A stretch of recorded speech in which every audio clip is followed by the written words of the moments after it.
So, are you familiar with the concept of radical candor?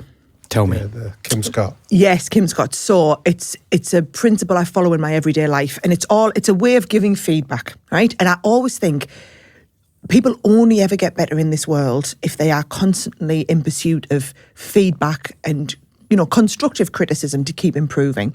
And a lot of my senior staff and the other entrepreneurs that I coach, it's all about giving them feedback to make them better. Now, someone once said to me, Sarah, how do you give feedback? And I said, I'm brilliant at it. Yep. I use the shit sandwich method.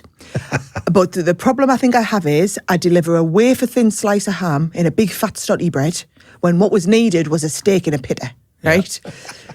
And it was a leadership coach, Kirsty, that gave me that. And she said, right, we're going to learn to deliver the steak and lose the pitta.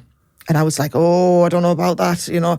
And so she explained to me the concept of radical candor. And it's all about, when you give feedback, it's about caring humanly, really caring about somebody deeply, but being very direct in what you're doing.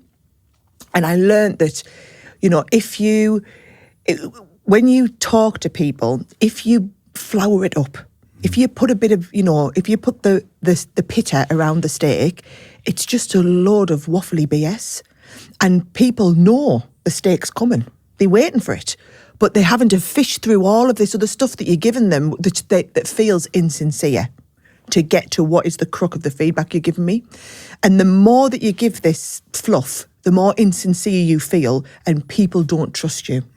So I've learned to strip back all of the fluff and all of the insincerity and just show people that I care about them so deeply.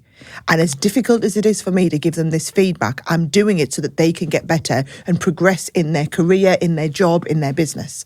And you build up that trust with somebody and you can give them that radical kind of feedback all the time.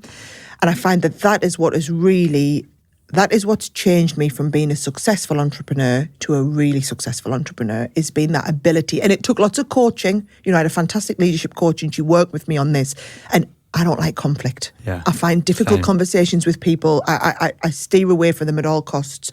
But if you're not giving them, if I'm their boss and I'm not giving them the feedback to help them improve, then at some point our business is going to outgrow them. So what would you say to